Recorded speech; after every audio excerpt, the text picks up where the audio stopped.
আমি ইমাম সাহেবদের উদ্দেশ্য করে একটা মেসেজ দেবো। সেই মেসেজ হচ্ছে এটাই, প্রতিটা গ্রামে মানুষ এই এসআইআর কে নিয়ে এমন ভাবে বাজার গরম করেছে, একদল এ বলছে আর একদল এ বলছে, এতে সাধারণ খেটে খাওয়া মানুষ, দিনমজুরি মানুষ, গরিব শ্রেণীর মানুষ, লেবার শ্রেণীর মানুষ, গ্রাম্য এলাকার মানুষ একটু বড় আতঙ্কের মধ্যে পড়ে যাচ্ছে। তবে আমি বলবো, আতঙ্ক হয়ে নিজের জীবনের ক্ষতি করে ফেলবেন না, ঘাবড়াবার কিছু নেই। আলহামদুলিল্লাহ, এটুকু মনে রাখবেন, আপনার পীরের আওলাদ হিসাবে আগেও ছিলাম আপনাদের সাথে, আজও আছি।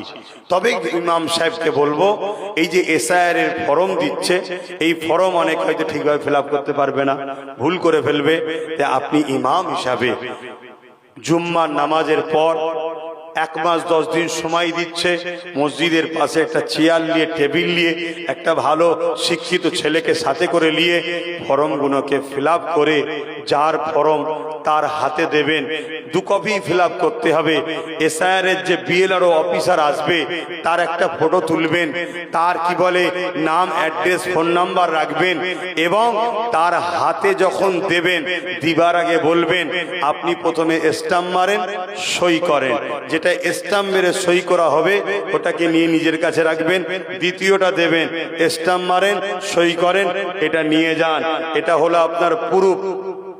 যদিও কোনো রকম ভাবে আপনার নামকে ক্লিকবাজি করে কোনো রকম চক্রান্ত করে যদি বাদ দিবার চেষ্টা হয়, এই প্রুফটা আপনার কাছে রয়েছে।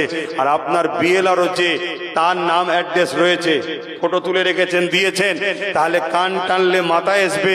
আমি কথা দিয়ে যাচ্ছি, আমার ভাই নওশাদ সে আইনের একজন সদস্য হয়েছে, তার দ্বারা দিয়ে আপনাদের জন্য কেস লড়বো, দরকার হয় সুপ্রিম কোর্ট যেতে হয়, যাবো, ঘাবড়াবেন না, কিন্তু এই প্রুফটুকু রাখবেন। কথা বুঝে আসছে? আর ইমাম ভাইদের বলবো, এই বিপদের সময়, এটা কোনো বিপদ নাই, তারপরে এমন মহল তৈরি করা হয়েছে, এই বিপদের সময় আতঙ্কে অনেকে পড়ে যাচ্ছে, কাকে বিশ্বাস করবে, কাকে ভরসা করবে, যাত্রার উপরে তো ভরসা করাও যায় না। তাই আপনারা একটু সাথ দেন, সাধারণ মানুষের পাশে একটু সাথ দিয়ে, যতদূর আওয়াজ যাবে সোশ্যাল মিডিয়ায়, যত ইমাম শুনবেন, সবাইকে বলবো মানুষের পাশে একটু দাঁড়ান, মানুষকে একটু সহযোগিতা করেন।